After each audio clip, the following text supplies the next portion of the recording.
आज इस वीडियो में हम चर्चा करने वाले हैं जियो फाइबर के बारे में, जो हमने पिछले 6 महीने पहले इंस्टॉल करवाया था और इंस्टॉलेशन के बाद अब हमारा जियो फाइबर कैसे फंक्शन कर रहा है और उसमें क्या समस्याएं आ रही हैं या फिर कोई समस्या नहीं है। तो इन सारी बातों को हम आज के इस वीडियो में चर्चा करने वाले हैं। बने रहें इस वीडियो में। नमस्कार दोस्तों, मैं हूं आपका दोस्त और चैनल होस्ट। आप देख रहे हैं टेक डिजिटल डीएस। तो आइए एक एक करके कुछ पॉइंट्स पे चर्चा कर लेते हैं। सबसे पहले देखें जियो फाइबर क्या सही से फंक्शन कर रहा है, डेटा या कनेक्टिविटी क्या जाती है। तो एकदम परफेक्ट काम कर रहा है दोस्तों, कहीं कोई दिक्कत नहीं है। डेटा या कनेक्टिविटी लॉस की जो बात है, तो डेटा या कनेक्टिविटी कभी कभी नेचुरल है कि जो हमारे आसपास का एटमॉस्फेयर है, कभी ठंड ज़्यादा पड़ती है, कभी गर्मी पड़ती है, बारिश भी होती है, तो ये सारे क्लाइमेटिक फैक्टर्स के इफेक्ट करते हैं। तो कभी कभी हफ्ते में एक आध दिन 1 मिनट या 2 मिनट के लिए कनेक्टिविटी जाती है, लेकिन वो कनेक्टिविटी लॉस नहीं कही जाती। अगला पॉइंट हमारा है क्या स्पीड कम हुई है जियो फाइबर की और क्या डिवाइस कभी ख़राब हुई है। तो स्पीड तो दोस्तों कम नहीं हुई है और जो 30 Mbps का प्लान मैं यूज़ कर रहा हूँ परफेक्ट काम कर रहा है। डाउनलोड स्पीड भी और अपलोड स्पीड भी अभी आपको स्पीड टेस्ट करके दिखा भी देंगे हम। इसके अलावा जो डिवाइस है उसमें भी कोई समस्या नहीं आई है, डिवाइस एकदम परफेक्ट काम कर रहा है। तो जो लोग फाइबर ऑप्टिक लगाना चाहते हैं, आप इसके बारे में सोच सकते हैं जो मैं रिव्यू कर रहा हूँ 6 महीने यूजर्स के बाद, कि आप इंस्टॉल कराना चाहते हैं या नहीं। स्पीड टेस्ट करके देख लेते हैं दोस्तों। तो आइए स्पीड टेस्ट करके हम लोग देख लेते हैं क्या स्पीड थोड़ी वेरी हुई है या नहीं हुई है। तो आप देख सकते हैं स्क्रीन पे हमने स्पीड टेस्ट स्टार्ट कर दिया है और हमारा प्लान 30 Mbps का है और 30 Mbps के प्लान में जो डाउनलोड स्पीड है वो आपके सामने स्क्रीन पे है।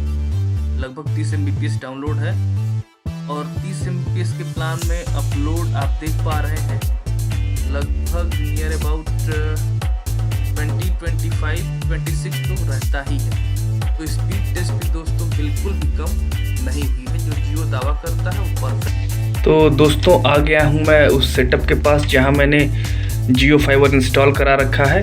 और ये जो जियो फाइबर की कुछ चीज़ें हैं जो बेसिकली तो इंस्टॉलेशन के बाद ये अच्छे से काम करता ही है, लेकिन कुछ चीज़ें हैं जो इसको बाकी जो भी फाइबर कनेक्शंस हैं उनसे अलग बनाती है। कि जो इसमें कनेक्टिविटी है वो अगर 24 आवर्स का हम कैलकुलेशन करें तो वो अगर लॉस होती भी है तो fraction of seconds, for example 5 seconds, 7 seconds कभी कभी।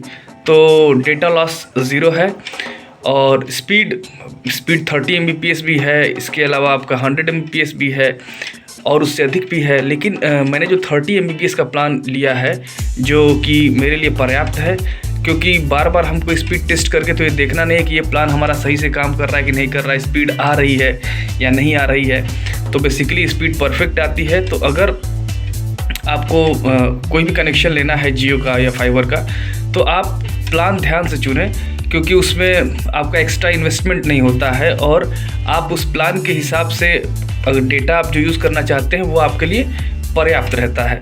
तो इसमें देखें, जैसे मैंने बताया आपको कि इसको इंस्टॉल किए हुए लगभग 6 महीने से अधिक हो गए हैं और परफॉर्मेंस में यहाँ तक कि जो डिवाइस यहाँ इंस्टॉल हुआ, मुझे कुछ भी इसमें बेसिकली टच करने की भी ज़रूरत नहीं पड़ी। बस स्विच ऑन स्विच ऑफ होता है और ये एकदम परफेक्ट काम करता है बिना किसी लैग के। यहाँ तक कि इन बिटवीन इन 6 महीनों में किसी भी टेक्नीशियन की कभी भी किसी कस्टमर केयर को मुझे कॉल करने की ज़रूरत नहीं पड़ी। आप चाहे तो इसे चला के छोड़ भी दें 24 घंटे, 48 घंटे, यहाँ तक कि आप कभी स्विच बंद भी ना करें तो भी डिवाइस कभी भी गड़बड़ नहीं होता।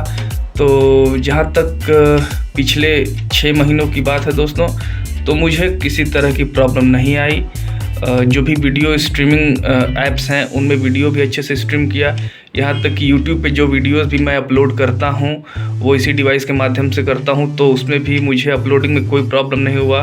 1.5 GB data, 2 GB data, high amount of data जो मोबाइल के माध्यम से करना संभव नहीं था, वो जियो फाइबर का इंस्टॉलेशन होने के बाद से काफ़ी आसान हो गया है। तो मैं रिकमेंड करूँगा कि अगर आप फाइबर ले रहे हैं तो आप जियो ही नहीं, एयरटेल का भी अगर आप लेना चाहते हैं तो प्लान कंपेयर करें और आप बेस्ट प्लान किसी भी कंपनी का जो आपको सूट करे वही सेलेक्ट करें, से यूज़ करते जाए बिना किसी रुकावट के।